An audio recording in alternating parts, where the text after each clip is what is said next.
கிருபையின் தேவனே, கிருபையின் கடலே, எஸ் மை ஜீசஸ். ஆண்டவரே, இன்னொரு புதிய நாளிலே உம்முடைய சமூகத்தில் வந்திருக்கிறோம். இந்த 21 நாள் ஜபத்தில் பரிசுத்த ஆவியானவர் தாமே இன்னொரு புதிய நாளிலே பரிசுத்த ஆவியானுடைய நடத்துதல் எங்களோடு இருப்பதற்காக நன்றி.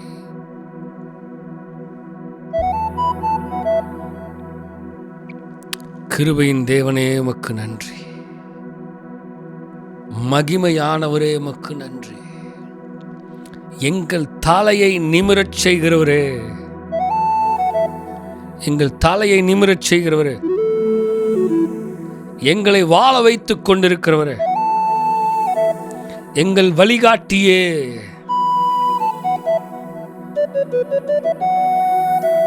எங்களை ஒவ்வொரு நாளும் நடத்துகிற எங்கள் தேவாதி தேவனே,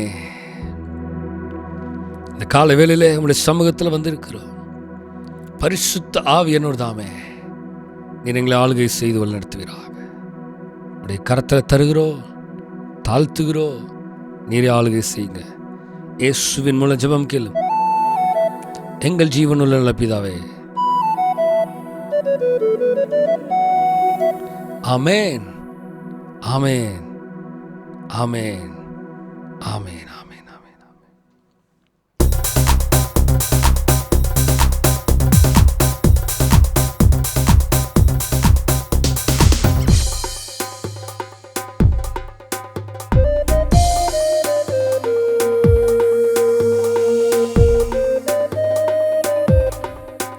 கர்த்தர் நாமம் என் புகலிடமே, கருத்தோடு துதித்திடுவேன். கர்த்தர் நாமம் என் புகலிடமே, சொல்லுங்க, கருத்தோடு துதித்திடுவே.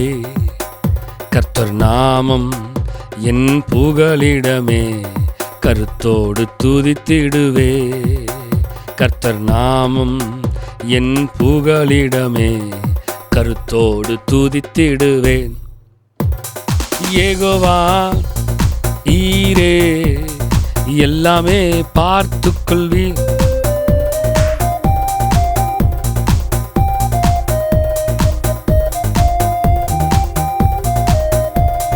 காலங்காலப்பா நாங்க காலங்காலப்பா, சொல்லுங்க காலங்காலப்பா நாங்க காலங்காலப்பா. கர்த்தர் நாமம் என் புகலிடமே, கருத்தோடு துதித்திடுவே. கர்த்தர் நாமம் என் புகலிடமே, கருத்தோடு துதித்திடுவேன். யெகோவா நிசியே, என்னாலும் வெற்றி தருவீர்.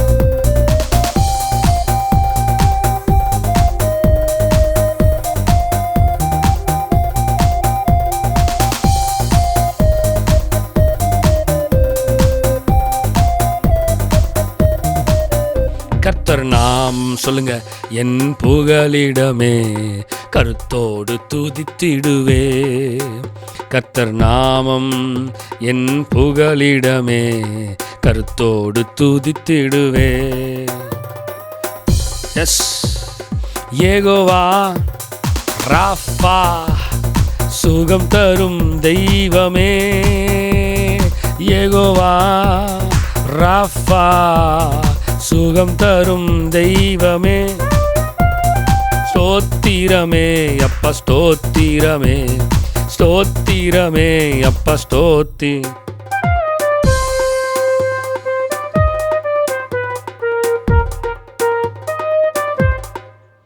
கர்த்தர் நாமம் என் புகலிடமே. சந்தோஷமா கைகளை தட்டி வாயில திறந்து நீங்க எங்க இருந்தாலும் சரி அவருடைய நாமத்தை சொல்லுங்க பார்க்கலாம். கர்த்தர் நாமம் என் புகலிடமே. ஓ எஸ், யெகோவா ரூவா, எங்கள் நல்ல மேய்ப்பரே. யெகோவா ரூவா, எங்கள் நல்ல மேய்ப்பரே. ஸ்தோத்திரமே சொல்லுங்க.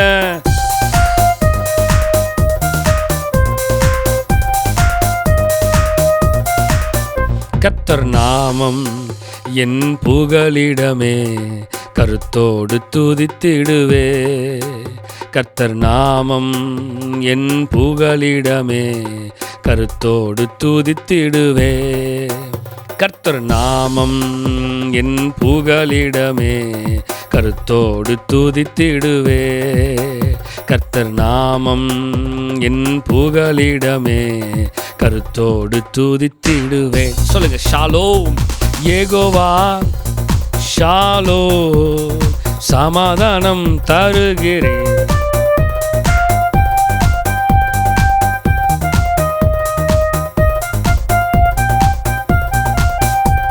ஸ்தோத்திரமே அப்பா ஸ்தோத்திரமே, ஸ்தோத்திரமே அப்பா ஸ்தோத்திரமே. கர்த்தர் நாமம் சொல்லுங்க புகலிடமே, கருத்தோடு துதித்திடுவே. கர்த்தர் நாமம்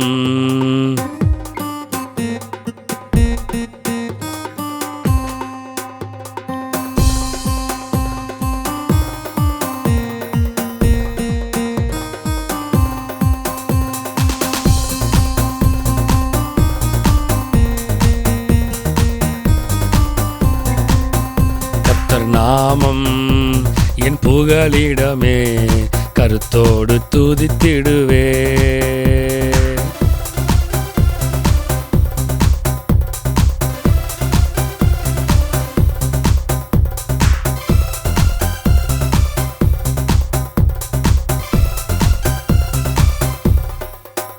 என்னை வல்லடிக்கு நீக்கி உன் கரங்காலால் தூக்கி உன்னதத்தில் வைத்ததை மறப்பேனோ.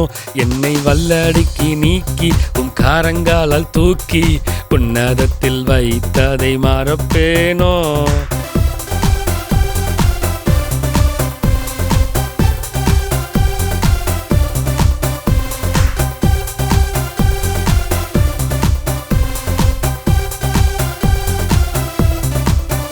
எங்கள் ஆதரவே, அடைக்கலமே, மறைவீடமே, சொல்லுங்க ஆராதிப்பேன். எங்கள் ஆதரவே, அடைக்கலமே, மறைவீடமே, ஆராதிப்பேன்.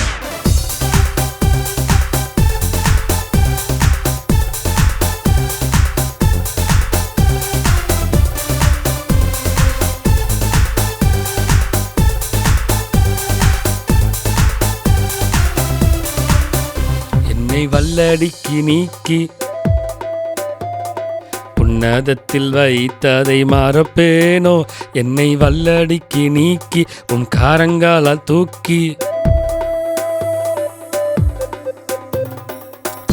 எஸ், அவர் சொன்னது நம்ம வாழ்க்கையில செய்கிறார். அவர் சொன்னதை நம்ம வாழ்க்கையில செய்கிறார். சொன்னதை செய்யும் அளவும் என்னை கைவிடவே மாட்டீ.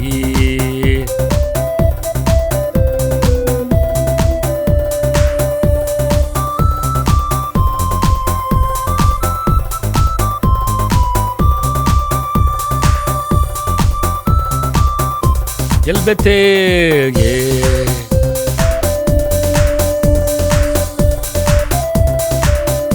யெசையா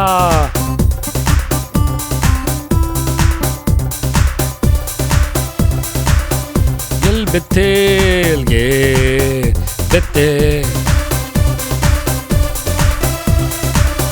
என் யெசையா என் யெசையா ஆசீர்வாதத்தின் வாசல் ஏல் பெத்தேல் இது வானத்து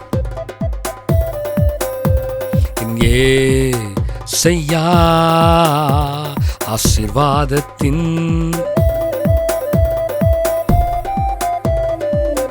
ஆசீர்வாதத்தின் வாசலாயிருக்கிறவரே. ஆசீர்வாதத்தின் வாசலே,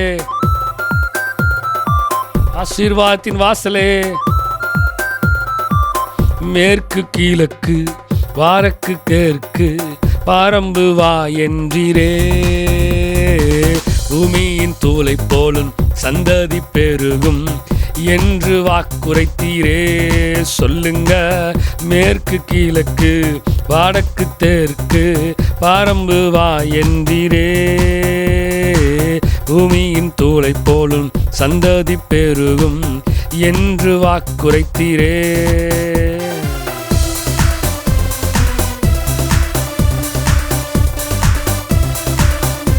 சொன்னதை செய்யும் உலகம்.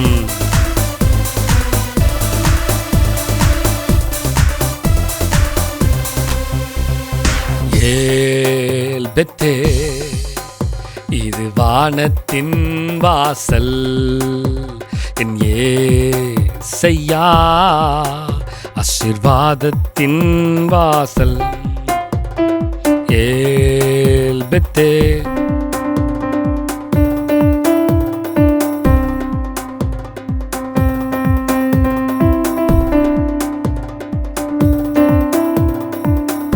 எல் பெத்தே,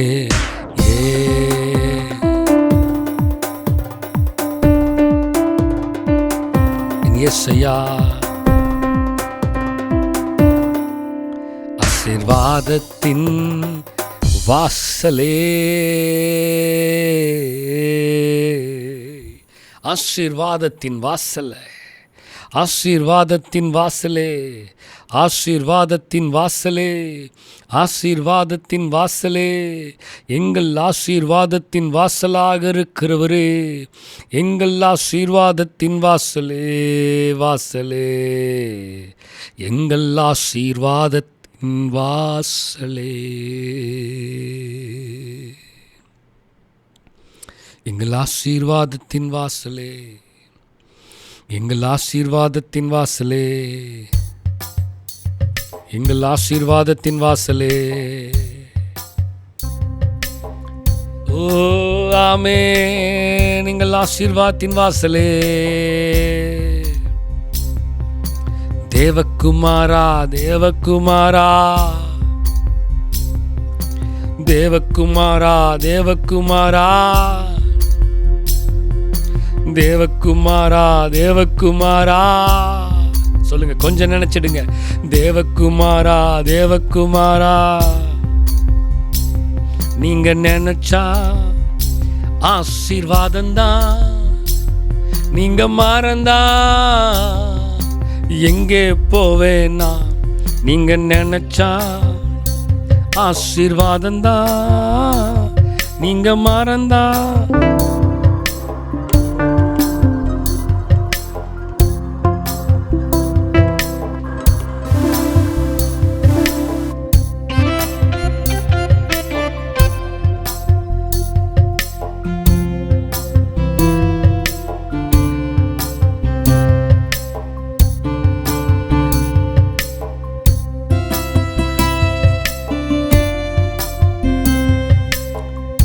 உடைந்த பாத்திரம். உடைந்த பாத்திரம்னா அது உமக்கே தெரியும். தேவன் பயன்படுத்துகிறீர், அது யாருக்கு புரியும்? உடைந்த பாத்திரம்னா அது உமக்கே தெரியும். தேவன் பயன்படுத்துகிறீர், யாருக்கு புரியும்? உதவாத எண்ணில் நீர் உருவானீரே, நீங்க இல்லாம என் வாழ்வு.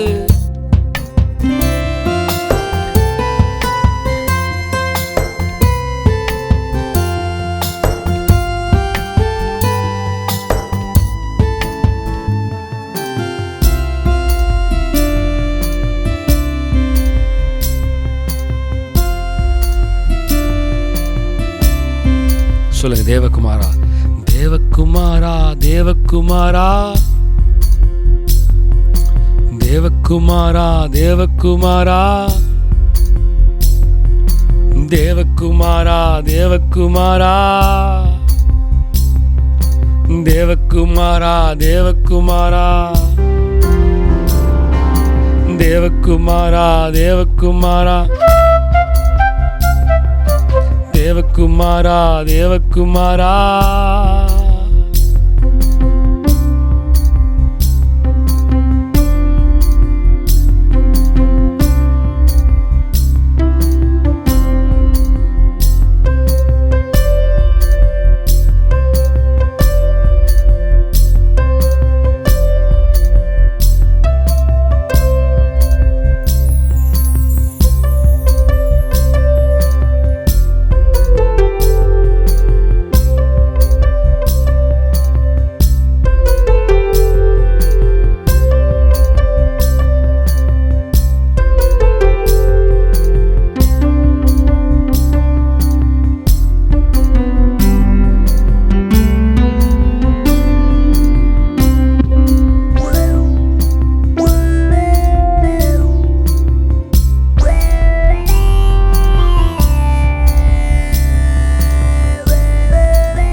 கிருபையின் கடலே,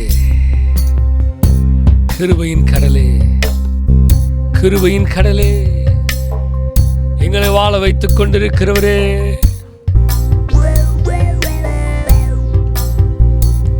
என்னை வாழ வைத்த தெய்வம் தானே இயேசு, என்னை வழி நடத்தும் தீபம் தானே இயேசு. சொல்லுங்க, என்னை வாழ வைத்த தெய்வம் தானே இயேசு, என்னை வழி நடத்தும் தீபம் தானே, என்னை வாழ வைத்த தெய்வம் தானே, என்னை வழி நடத்தும், என்னை வாழ வைத்த தெய்வம் தான்.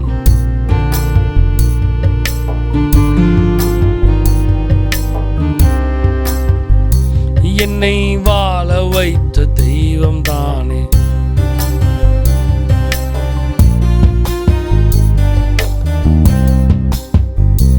என்னை வாழ வைத்த தெய்வம் தானே,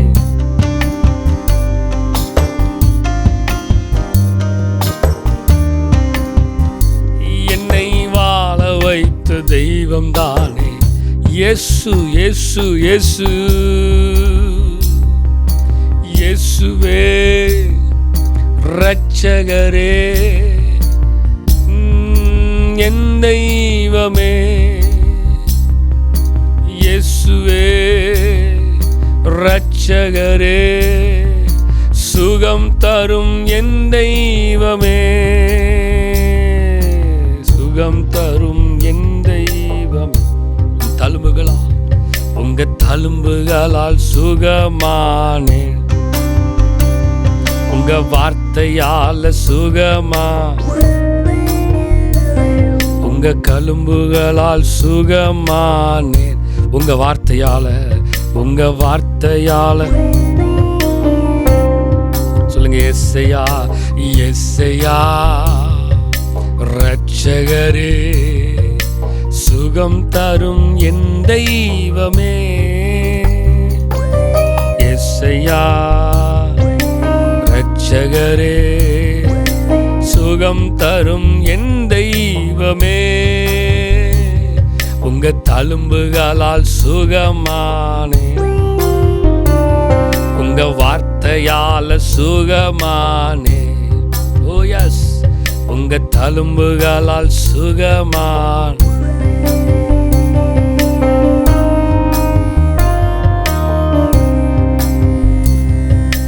நீதியை வெளிச்சத்தை போலாக்கினி, என் நியாயத்தை பட்ட பகல் போலாக்கினி, என் நீதியை வெளிச்சத்தை போலாக்கினி, என் நியாயத்தை பட்ட பகல் போலாக்கினி. எஸ்ஐயா, எஸ்ஐயா என் நீதி நீர்தானையா, எஸ்ஐயா, எஸ்ஐயா, எஸ்ஐயா என் நீதி நீர்தானையா, யெகோவா சிக்கேனோ நீர்தானையா, எங்கள் நீதி தெய்வம் நீர்தானையா, யெகோவா சிக்கேனோ நீர்தானையா, எங்கள் நீதி தெய்வம் நீர்தானையா, என் நீதியை வெளிச்சத்தை போலாக்குவி, என் நியாயத்தை பட்ட பகல்.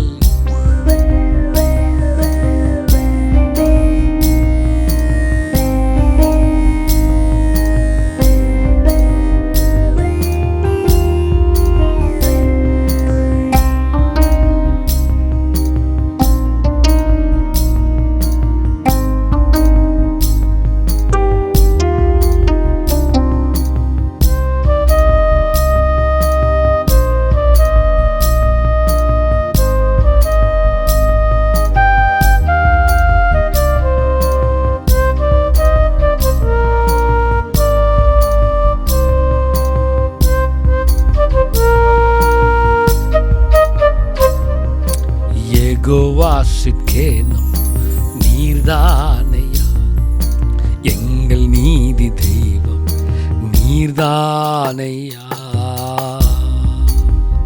நீர்தானையா, நீர்தானையா, நீர்தானையா, நீர்தானையா.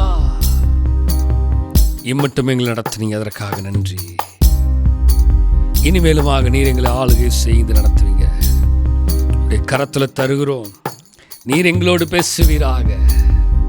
உடைய கரத்தில் அர்ப்பணிக்கிறோம், தாழ்த்துகிறோம், வெறுமையாக்குறோம். நீரே பொறுப்படுத்தி நடத்துவீராக. எல்லா துதி கன மகிமை எல்லாம் நமக்கு ஒருவருக்கு மாத்திரமே செலுத்துகிறோம். மீட்பெரும் ரட்சகருமா இயேசு கிறிஸ்துவின் மூலம் ஜெபம் கேளும் எங்கள் ஜீவனுள்ள நல்ல பிதாவே, ஆமென்.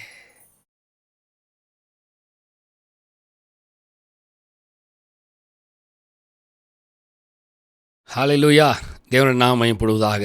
இந்த அருமையான இந்த காலை வேளையில், இந்த 5வது நாளில் பரிசுத்த ஆவியானவர் தாமே நம்மோடு பேசப்போகிற வார்த்தை எரேமியா தீர்க்கதரிசியின் புஸ்தகம் 2வது அதிகாரம் 6ஆம் வசனத்திலிருந்து வாசிக்கலாம். Jeremiah chapter 2 verse 6 from onwards. என்னை விட்டு தூரப்பட்டு மாயை பின்பற்றி வீணராய் போகிறதற்கு என்னிடத்தில் என்ன அநியாயத்தை கண்டீர்கள் என்று கர்த்தர் கேட்கிறார். நாம் இந்த 21 நாள் ஜெபத்தில் இந்த 5வது நாளில் ஸ்பிரிச்சுவல் லைஃப்பை பற்றி தியானிச்சிட்ருக்கிறோம். நம்முடைய ஆவிக்குரிய வாழ்க்கையை இன்னும் கொஞ்சம் உன்னிப்பாக கவனிக்க வேண்டியது அவசியமாக இருக்கிறது. அதாவது ஆவிக்குரிய வாழ்க்கையில் இல்லைன்னு சொல்லலை, ஆவிக்குரிய வாழ்க்கையில் இருக்கிறோம். ஆனால் ஆவிக்குரிய வாழ்க்கையில் இருக்கிற நாம் இன்னும் சில நேரங்களிலே நம்முடைய வாழ்க்கையை சரியாக, நம்முடைய ஆவிக்குரிய காரியத்தில் நாம் இன்னும் அதிக பலப்படுவதற்கு, நம்மை நாமே நிதானிப்பதற்கு அது பிரயோஜனமாக இருக்கும். ஒரு கண்ணு டெஸ்ட் பண்ண ஒரு டாக்டர்கிட்ட போகிறோம். ஏற்கனவே கண்ணு டெஸ்ட் பண்ணிடுறோம். டாக்டரு ஐ செக் பண்ணிவிட்டு இதெல்லாம் பிரச்சனைன்னு சொல்லிட்டு ஒரு கண்ணாடியை நமக்கு கொடுக்குறாரு. அதை நம்ம போட்டிருக்கிறோம். நம்ம அதை போடுறோம். நம்மளுடைய விஷன் நல்லா தான் இருக்குது. சில நேரங்களில் நமக்கு திடீரென்று நமக்கு தெரியுது.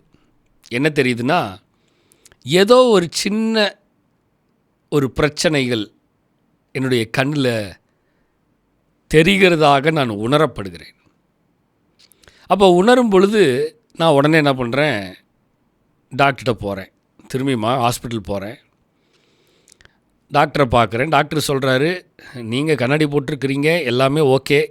ஆனாலும் டாக்டர் என்ன பண்ணுறாரு, திரும்பியுமாக ஃப்ரம் த பிகினிங் ஒரு டெஸ்ட் எடுக்கிறாங்க. எல்லா விஷன் டெஸ்ட்.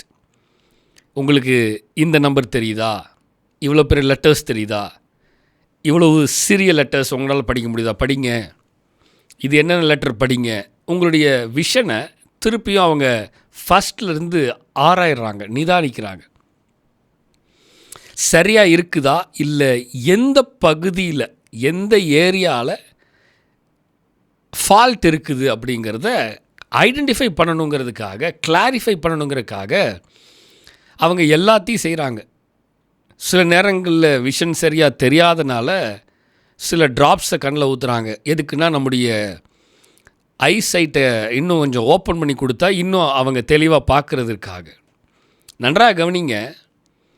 ஏற்கனவே செக் பண்ணிட்டோம், ஸ்பெக்ஸ் போட்டிருக்கிறோம். இருந்தாலும் நமக்கு ஒரு உணர்வு வருகிறது, ஏதோ ஒரு சின்ன பிரச்சனை விஷயங்கள் இருக்குதுன்னு. ஒன்று ஹாஸ்பிட்டல் போனால் அவங்க மீண்டுமாக எல்லா விஷயத்தையும் ஃப்ரம் த பிகினிங் செய்கிறாங்க. இல்லைங்க, இதெல்லாம் எங்களுக்கு தேவையில்லைங்க, எங்களுக்கு இந்த ஸ்டேஜெலாம் நாங்கள் கடந்து வந்துட்டோம், இதெல்லாம் எங்களுக்கு ஏற்கனவே தெரிஞ்சது தான், அதனால் நீங்கள் புதுசாக ஏதாவது ட்ரை பண்ணுங்கள், செய்யுங்க அப்படின்னு சொல்லிட்டு டாக்டர்கிட்ட நம்ம சொல்கிறோமா, ஹாஸ்பிட்டல் சொல்கிறோமா? இல்லை.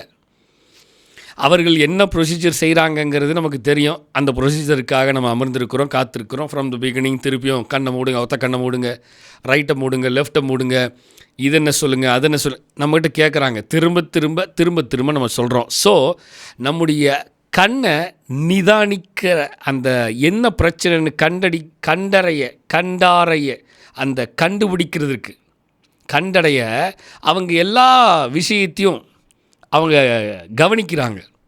அதே மாதிரி தான் நல்லா கவனிங்க. இந்த 21 நாள் ஜெபத்தில் ஆவிக்குரிய வாழ்க்கையில் நான் இருக்கிறேன், ஆனால் ஆவிக்குரிய வாழ்க்கையில் இருக்கிற என்னை இன்னும் அதிக டியூன் பண்ணுவதற்கு, இன்னும் அதிகமாக இந்த ஆவிக்குரிய வாழ்க்கையிலே நான் எதையெல்லாம் சரி செய்ய வேண்டுமோ சரி செய்து கொண்டு, எவையெல்லாம் கண்டுபிடிக்க வேண்டுமோ கண்டுபிடித்து அவைகளை நான் இன்னும் அதிகமாக சரியாக ஓட வேண்டும் என்று விரும்புகிறேன். அதுதான் இந்த வார்த்தைகள். ஸ்பிரிச்சுவல் லைஃப் என்பதற்கான காரியமே அதுதான். அப்போ வசனத்தை பார்க்கும்பொழுது, என்னை விட்டு தூரப்பட்டு மாயை பின்பற்றி வீணராய் போகிறதற்கு என்னிடத்தில் என்ன அநியாயத்தை கண்டீர்கள்.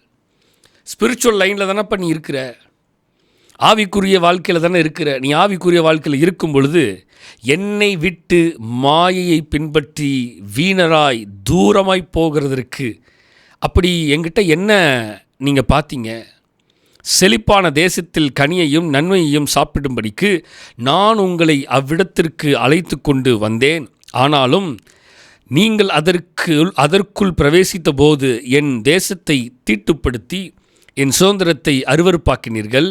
கர்த்தர் எங்கே என்று ஆசாரியர்கள் சொல்லாமலும் வேதத்தை போதிக்கிறவர்கள் என்னை அறியாமலும் இருந்து மெய்ப்பர்கள் எனக்கு துரோகம் பண்ணினார்கள். தீர்க்கதரிசிகள் பாகாலை கொண்டு தீர்க்க தரிசனம் சொல்லி வீணானவைகளை பின்பற்றினார்கள். ஆதலால் இன்னும் நான் உங்களோட வழக்காடுவேன், உங்கள் பிள்ளைகளின் பிள்ளைகளோடும் வழக்காடுவேன் என்று கர்த்தர் சொல்கிறார். நன்றாக கவனிங்களேன். நீ ஸ்பிரிச்சுவல் லைஃப்பை விட்டு நீ வெளில போகும்போதுப்பா, நான் உன்கிட்ட கண்டிப்பாக நான் கேள்வி கேட்பேன், உன்னோட நான் வழக்காடுவேன். இப்போ நான் செஞ்ச நன்மைகளெல்லாம் நீ விட்டுட்டு நீ எங்கே போயிட்டுருக்கிற அப்படிங்கிறத நான் கண்டிப்பாக கேட்பேன். நீ ஸ்பிரிச்சுவல் லைனை விட்டுட்டு நீ வேறு எங்கேயோ போயிட்டுருக்கிற, உன் ஆவிக்குரிய வாழ்க்கையை விட்டுட்டு நீ வேறு எதையோ நீ சிந்தித்து கொண்டு வேறு எதையோ பார்த்துட்ருக்கிறேங்கிறத நான் பார்க்கும் பொழுது கண்டிப்பாக கேட்பேன். உங்ககிட்ட மாத்திரமல்ல, வசனம் சொல்லுவார், உன் பிள்ளைகளின் பிள்ளைகளோடும் நான் வழக்காடுவேன் என்று கர்த்தர் சொல்கிறார். மக்களே புரியுதுங்களா? நிறைய நேரம் நம்மளை கேள்வி கேட்டுட்டாவே என்னைய கேள்வி கேட்டுட்டாங்க அப்படின்னு பயங்கரம் சண்டைக்கு வந்துடுறோம். பிள்ளைகளை கேட்டுட்டா பயங்கரம் இன்னும் நமக்கு கோபம் வந்துடுது. என் பிள்ளைய நீ எப்படி கேட்கலாம், என் பிள்ளைய நீ எப்படி சொல்லலாம் அப்படின்னு இன்னும் அதிக கொந்தளிக்கிறோம் நம்ம. மக்களே நல்லா கவனிங்க. ஆண்டவர் சொல்கிறாரு, நான் உங்களோடு வழக்காடுவேன். வழக்காடுகிறதுன்னு என்ன? கொஞ்சம் யோசித்து பாருங்கள். உங்களோடு மாத்திரமல்ல, உங்கள் பிள்ளைகளின் பிள்ளைகளோடும், பிள்ளைகள் மாத்திரமல்ல பிள்ளைகளின் பிள்ளைகளோடு தலைமுறையாக நான் நிச்சயமாக நான் வழக்காடுவேன் என்று கர்த்தர் சொல்லுகிறார். அப்படின்னா என்ன அர்த்தம்? நீ உன்னுடைய ஆவிக்குரிய ஜீவியத்தில் நீ சரியாக இல்லைன்னா நான் கண்டிப்பாக கேள்வி கேட்பேன்ப்பா அப்படின்னு பாஸ்டர் அல்ல, ஆண்டவர் சொல்கிறார். ஆண்டவர் சொல்கிறார். நிறைய நேரம் நம்முடைய ஆவிக்குரிய வாழ்க்கையை நாம் சீர்தூக்கி பார்க்கிறதற்கு, நிறைய நேரம் நம்முடைய ஆவிக்குரிய வாழ்க்கையை நிதானிக்கிறதற்கு சபை சில நேரங்களில் போதிக்கும் பொழுது, நம்முடைய ஆவிக்குரிய வாழ்க்கையை சற்று நாம் உன்னிப்பாக கவனிக்க வேண்டிய நிலையில் இருந்த பொழுது, சில நேரங்களில் தேவனுடைய வார்த்தை நமக்கு நேராக வந்தபோது நாம் அவைகளை உதாசீனப்படுத்தி இருக்கலாம், அவைகளை நாம் சரியாக கவனிக்காமல் ஏனோதானோ என்று இருந்திருக்கலாம். ஒருவேளை அவைகள் யாருக்கோ, எனக்கு இல்லை யாருக்கோ ஒருத்தருக்குன்னு கூட நினச்சிட்டு நீங்கள் இருந்திருக்கலாம்.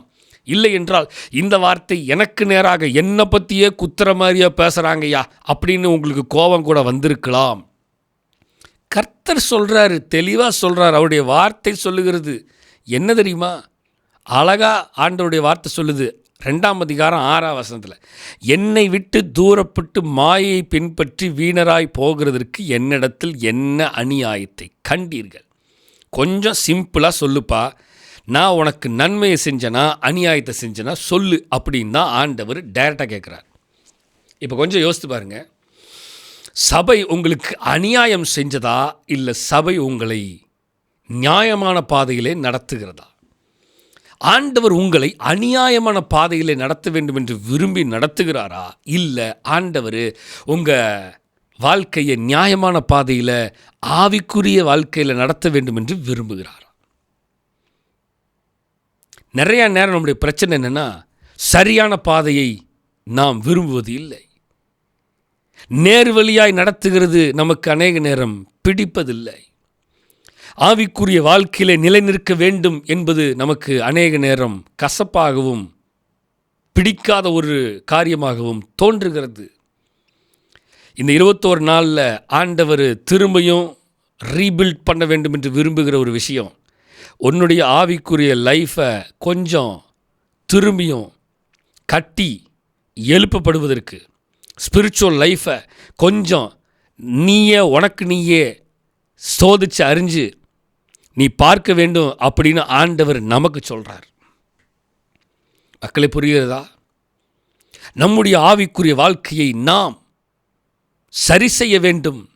நம்முடைய ஆவிக்குரிய வாழ்க்கையை நாம் எந்தெந்த ஏரியாவில் பிரச்சனையாக இருக்கோ அந்த ஏரியாவை கிளாரிஃபை பண்ணணும்னு கருத்து விரும்ப. இல்லைன்னா ஆண்டவர் சொல்கிறார், நான் கண்டிப்பாக வழக்காடுவேன், உங்ககிட்ட கண்டிப்பாக வழக்காடுவேன். உங்ககிட்ட மாத்திரம் இல்லைப்பா, உன் பிள்ளைகிட்டையும் வழக்காடுவேன், உன் பிள்ளைகளின் பிள்ளைகள்கிட்டையும் வழக்காடுவேன்.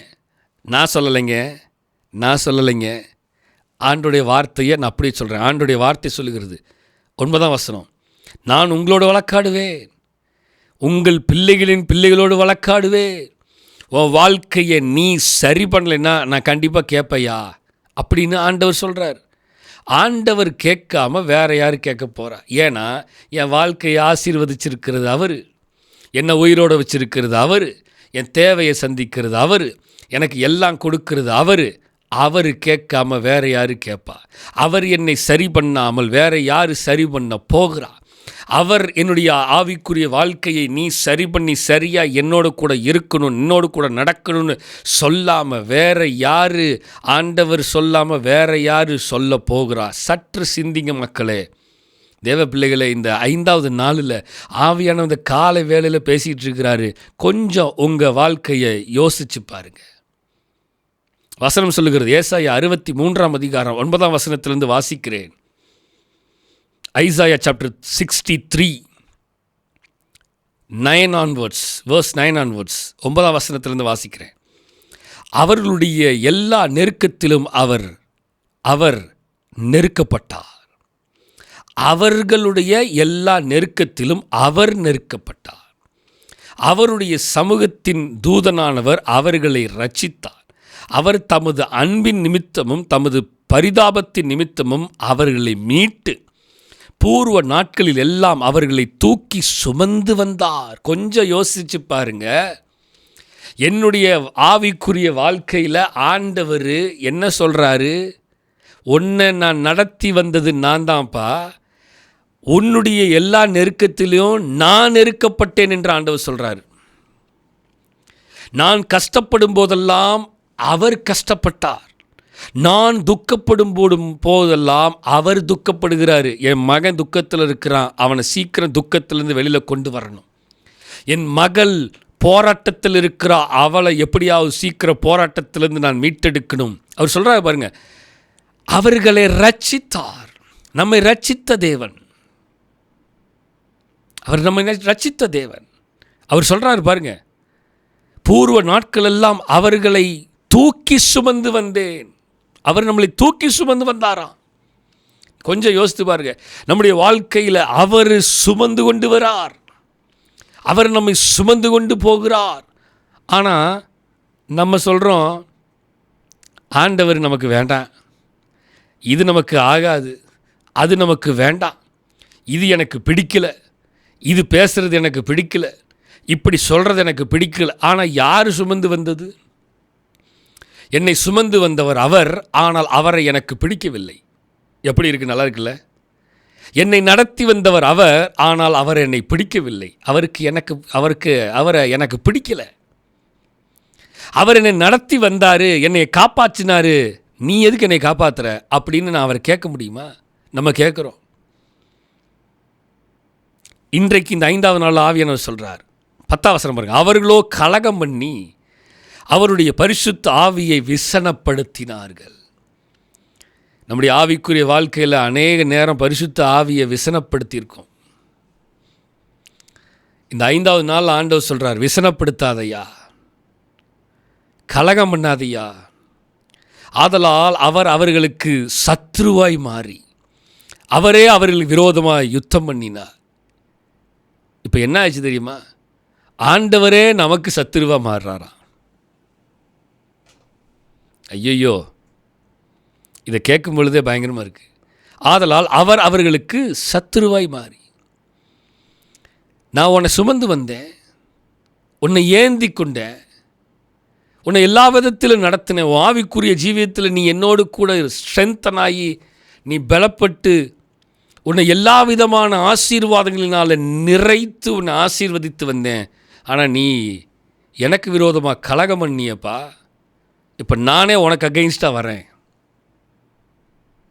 கொஞ்சம் யோசித்து பாருங்க.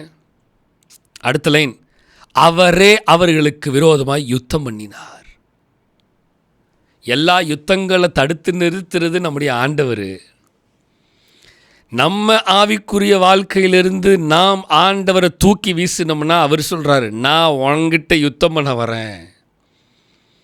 அங்கே நான் உனக்காகல உனக்கு நீ இப்படி செஞ்சிட்டேன்னு வழக்காடுவேன் உங்கூட அப்படிங்கிறாரு. உங்ககிட்ட மாத்திரமல்ல உன் பிள்ளைகிட்ட வழக்காடுவேன்னு சொல்கிறாரு. உன் பிள்ளைகள்கிட்ட மாத்திரமல்ல உன் பிள்ளைகளின் பிள்ளைகளிடத்திலையும் நான் வழக்காடுவேன் என்று கர்த்தர் சொல்கிறார். இப்போ நம்முடைய ஆவிக்குரிய வாழ்க்கையை நாம் சரி பண்ணலினா கர்த்தர் வழக்காடுகிறது மாத்திரமல்ல, கர்த்தர் நமக்கு எதிராக யுத்தம் பண்ண போகிறார். இப்போ நினச்சி பாருங்க, கர்த்தர் இடத்துல நாம் யுத்தத்தில் ஜெயம் எடுக்க முடியுமா? கொஞ்சம் யோசித்து பாருங்க. நிச்சயமாக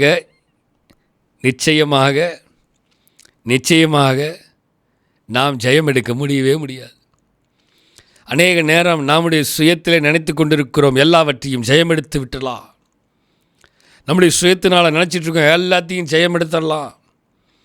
நம்முடைய ஆவிக்குரிய ஜீவியை எப்படி என்ன ஏதுன்னு தெரியாமல் புரியாமல் சொல்லுவாங்க, ஆழம் தெரியாமல் காலை விடாத அப்படிம்பாங்க. அந்த மாதிரி நிறைய நேரம் நம்ம நினச்சிட்ருக்கிறோம் நம்முடைய ஆவிக்குரிய ஜீவியத்தில், இந்த ஸ்பிரிச்சுவல் லைஃப்பில் நான் பயங்கரமாக இருக்கிறேன் அப்படின்னு நினச்சிக்கிட்டு ஆண்டவருக்கு விரோதமாகவே நம்ம எழும்பிடுறோம். நிறைய நேரம் ஆண்டவர் சொல்கிறாரு, நான் உனக்கு எதிராக யுத்தம் பண்ண போகிறேன்.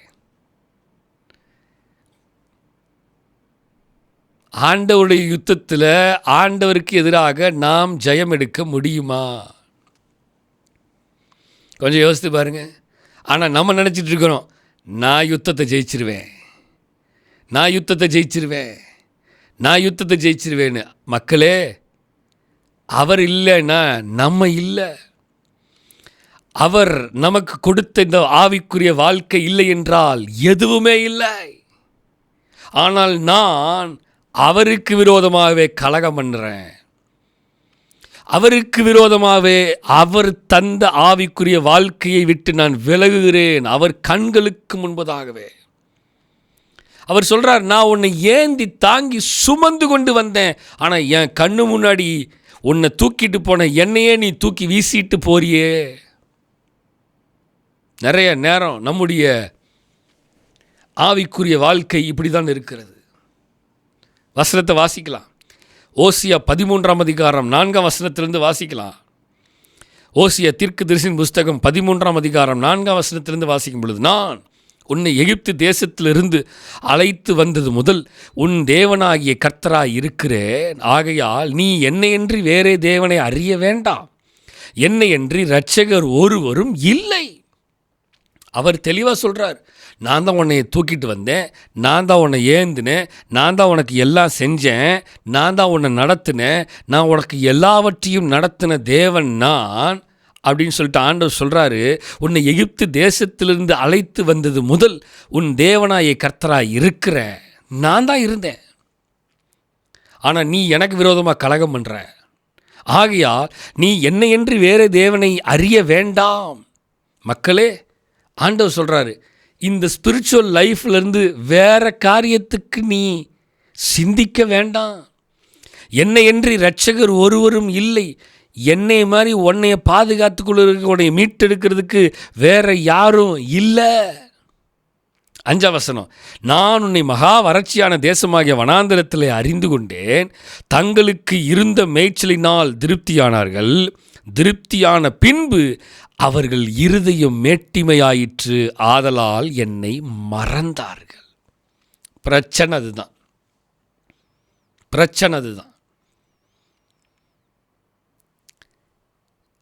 தேவைப்படும் பொழுதெல்லாம் ஆண்டவரை தேடிட்டு நம்முடைய ஆவிக்குரிய வாழ்க்கையினுடைய நிலையை நாம் உயர்த்த வேண்டும் என்று சொல்லி பயங்கரமாக ஒரு ஸ்டேஜ் வந்த உடனே இப்போ நமக்கு ஒரு மனமேட்டிமை வந்துகிறது.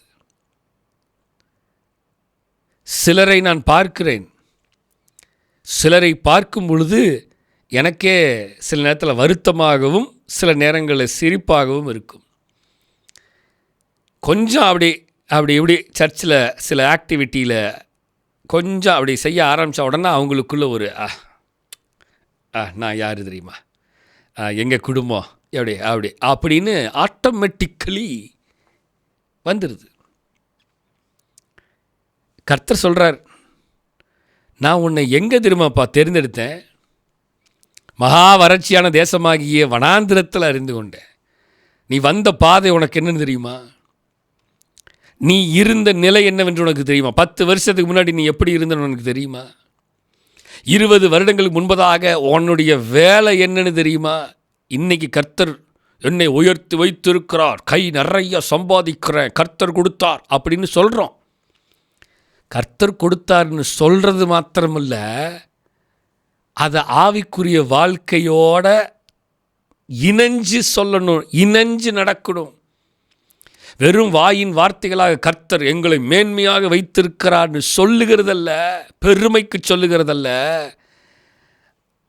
ஆவிக்குரிய வாழ்க்கை ஆண்டவர் இல்லைன்னா எனக்கு இந்த மேட்டிமை, இந்த மகிமை, இந்த மேன்மை இல்லை அப்படிங்கிறத நம்ம சொல்லணும். ஆனால் நிறைய நேரம் அது சொல்கிறதில்ல. வசனம் சொல்லுது, தங்களுக்கு இருந்த மேய்ச்சலினால் திருப்தியானார்கள்.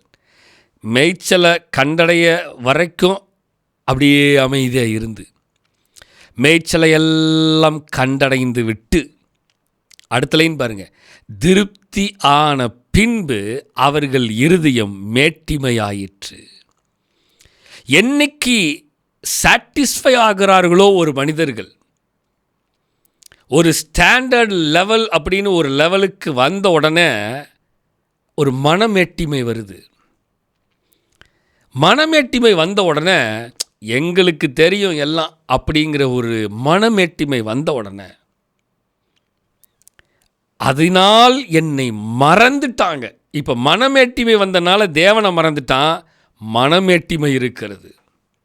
இந்த 5வது நாளில் நல்லா கவனிங்க, நம்முடைய ஸ்பிரிச்சுவல் லைஃப்பில் கர்த்தர் சொல்லுகிற ஒரு மிக முக்கியமான காரியம், என்னை விட்டு தூரப்பட்டு மாயை பின்பற்றி வீணராய் போகிறதுக்கு என்னிடத்தில் என்ன அநியாயத்தை கண்டீர்கள்?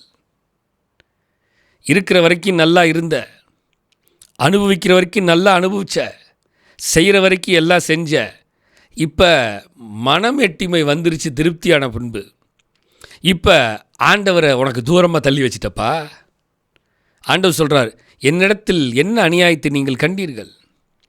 ஒருவேளை நீ அநியாயத்தை கண்டிருந்த, அநியாயத்தை நீ செஞ்சிருந்த, அநியாயத்தை நீ பண்ணியிருந்த, கர்த்தரிடத்தில் அநியாயம் இல்லை ஆனால் நீ அதை செஞ்சிருந்த, கர்த்தரிடத்திலிருந்து நீ விலகி இருந்த அப்படின்னா ஆண்டவர் சொல்கிற 9ஆம் வசனத்தில், நிச்சயமாக நான் உன்னோட வழக்காடுவேன். நான் உன்னோடு மாத்திரமல்ல, உன்னோடும் உன் பிள்ளைகளோடும் உன் பிள்ளைகளின் பிள்ளைகளோடும் நிச்சயமாக வழக்காடுவேன்.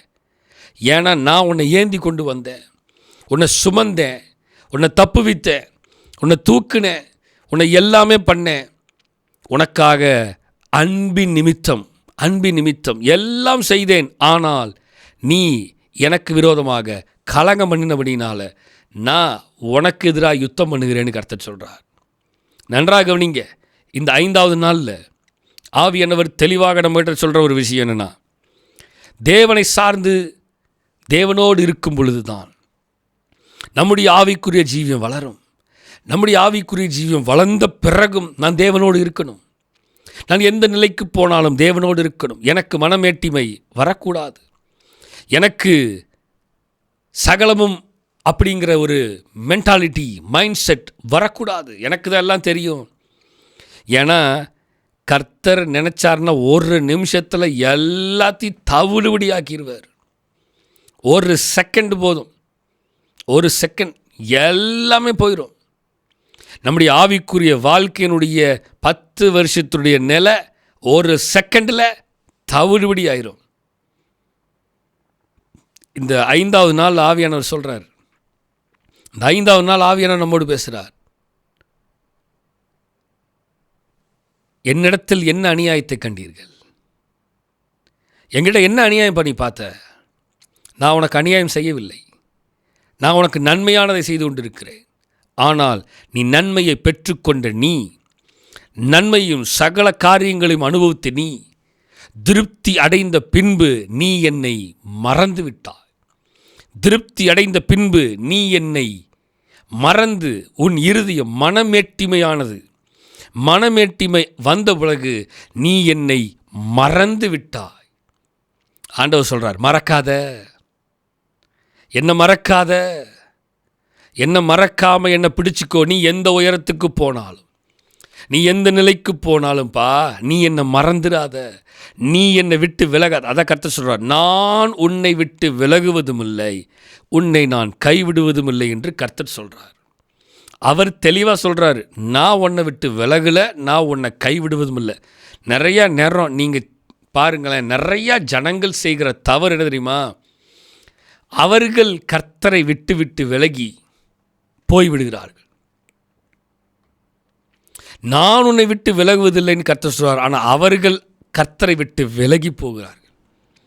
நான் உன்னை கைவிடுவதில்லை என்று கர்த்தர் சொல்கிறார், ஆனால் நிறைய நேரம் பீப்புள் ஆஃப் காட், தேவ ஜனங்கள் தேவனை கைவிட்டு விட்டு போய்விடுகிறார்கள். அதுதான் ஆண்டவருக்கு மிகப்பெரிய வேதனை.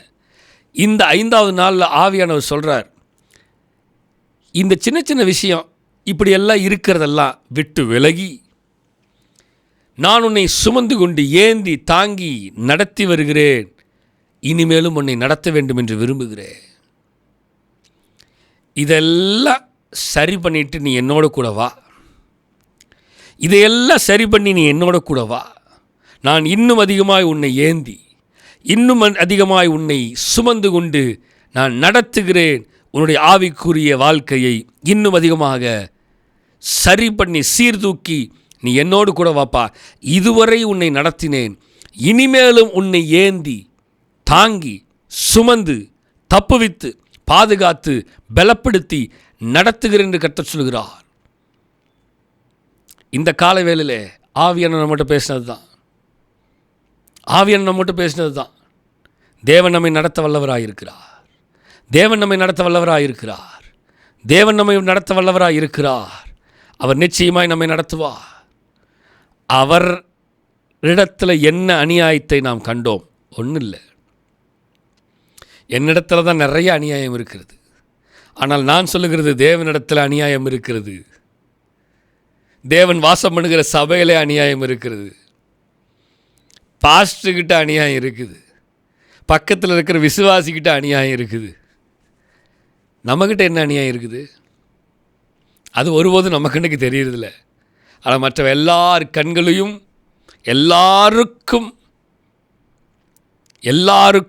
எல்லாரும் நம்முடைய கண்களுக்கு முன்பதாக அநியாயக்காரராய் தெரிகிறார்கள்.